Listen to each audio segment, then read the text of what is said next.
So when I was a kid, I really wasn't into wrestling like a lot of kids are and were back then. Back then, the WWF actually stood for wrestling and not like a panda bear. So it was never anything for me, but I had a friend who really wanted to be a wrestler. He would get kids and he would get them in a headlock and he would write his name on their forehead. It was his signature move.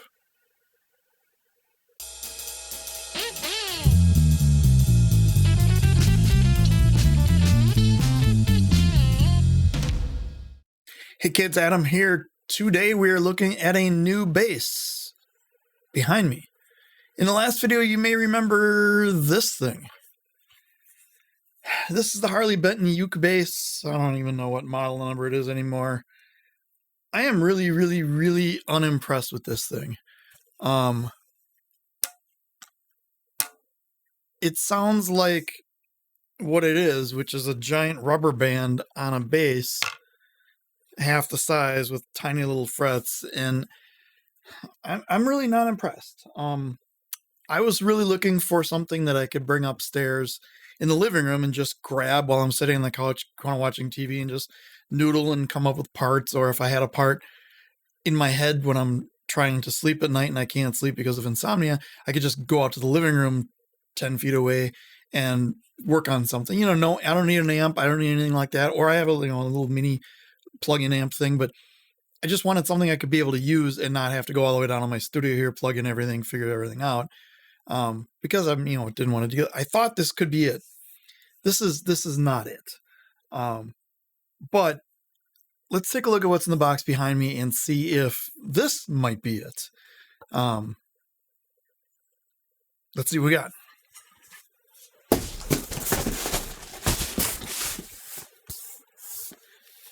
I feel like I've used that joke before. Be careful playing with razor blades, kids. They're sharp. I may have used that joke before, too. Let's see. We got some we got 2 Laffy Taffies, a root beer barrel, a Tootsie Roll, and one of these peppermint things. That's Sweetwater's kind of lacking. This stuff. More of this stuff.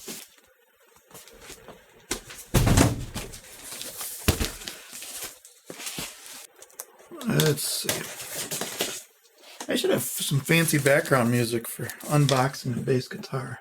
I don't know if I do or not, though.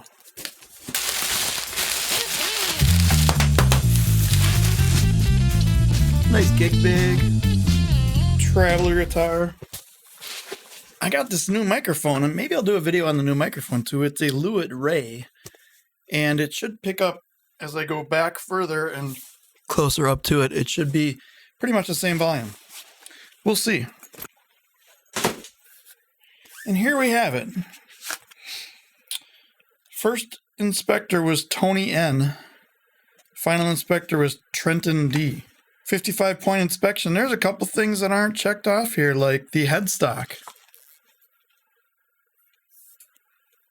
Huh. That's interesting. So what we have here is the Traveler Guitars TB-4P bass guitar in a sunburst color. It is a travel guitar.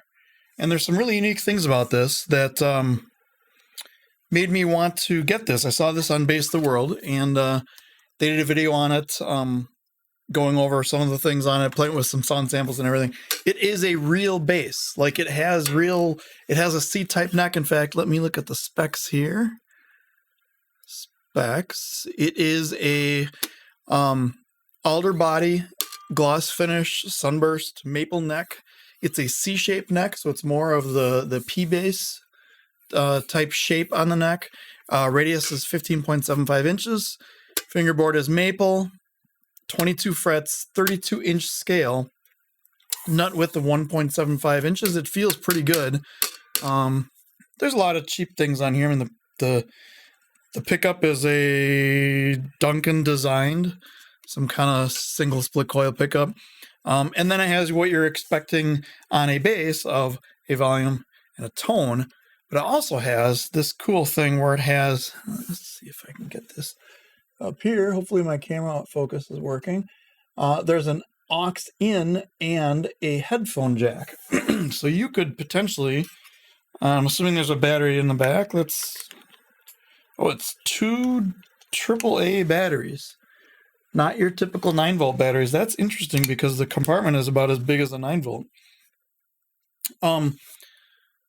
You can plug in like an MP3 player, or if people have MP3 players anymore, your phone maybe, if it even has a output jack on it, and then you can put headphone jack here and play it self-contained. I may actually use that. That may be really helpful sitting on the couch at night, watching TV and mindlessly going over parts. Let's get this tuned up. And actually, one of the really interesting things, these travel bases and travel instruments have the strings going through the back.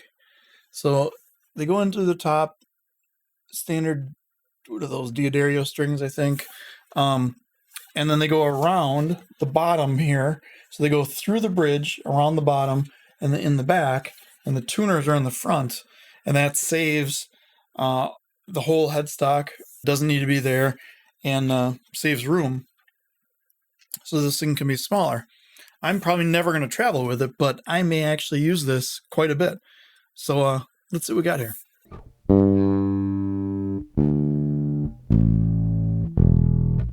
All right, so I just got this thing tuned up, and it's interesting. The tuners are interesting. Normally when you tune, you're up here in the headstock, and you play a note, and you tune it up and down.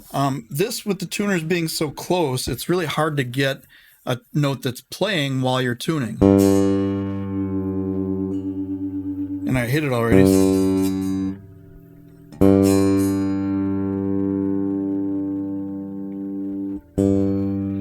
Tuners are pretty tight too. I'm just wondering if that's, because I haven't used them very much or what, but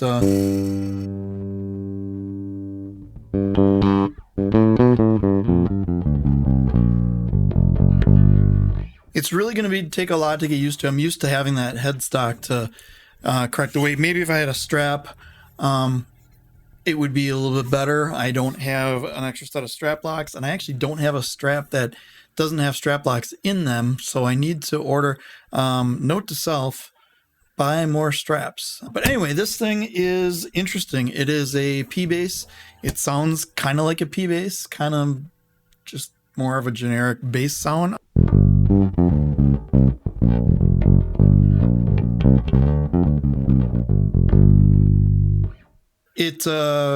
There's a tone knob. Here's a tone all the way down.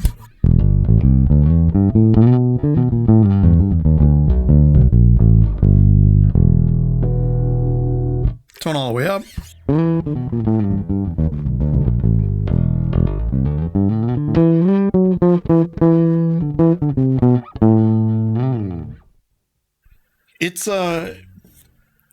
It's interesting. It is, like I said, it's 22 frets. I don't know why. I don't know what I'm going to do without those 2 frets way up there. I do play a lot, in this register. I don't do a lot of chordal things, but do a lot of passing notes and things like that. But this is going to be really kind of useful for me. What is that? Oh, that's a truss rod adjustment. This is going to be pretty useful upstairs, where I can have it just sitting on a stand in the corner whenever I need to pick it up and go over a part. Like, oh, I came up with this great part in my dream that turns out to not be a very good part.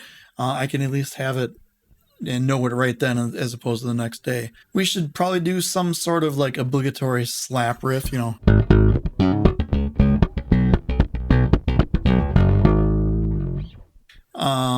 tapping. It can slap, it can tap, it can play notes. The fit on this is pretty good. I'm not really feeling any frets jut out at me. You can feel the sides of them a little bit, but they're not like sharp like they would cut me or anything. The finish is kind of cool looking. Here's the back. It's just a standard black paint job in the back. Sunburst on the front with the tortoiseshell pickguard. Let's see, more specs here. Strings are standard Diodario 45 to 105. That's going to be huge because That other thing that's over there, we're not even paying attention to it anymore, has those rubberized rubber band strings on those that don't feel like real strings. This feels like real strings. I can put a set of Zon strings on here if I wanted to. So again, this is the Traveler guitar TB-4P bass guitar in a Sunburst.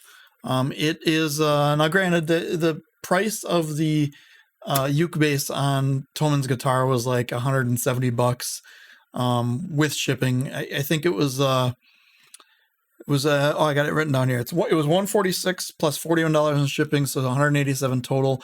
Now it's gone up a little bit. It's $170 plus shipping to the US, and it's only in stock every couple months. This thing was $549 free shipping from Sweetwater. I got it in like 3 days. It does look back ordered right now. I guess I may have bought the last one.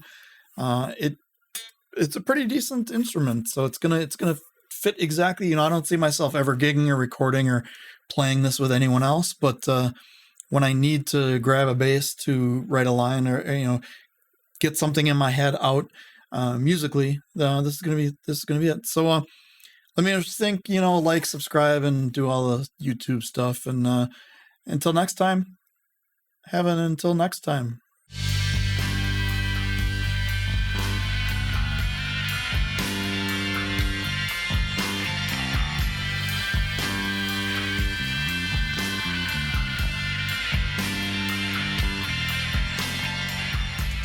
Until next time, until next time, or good until next time, or do something until next time.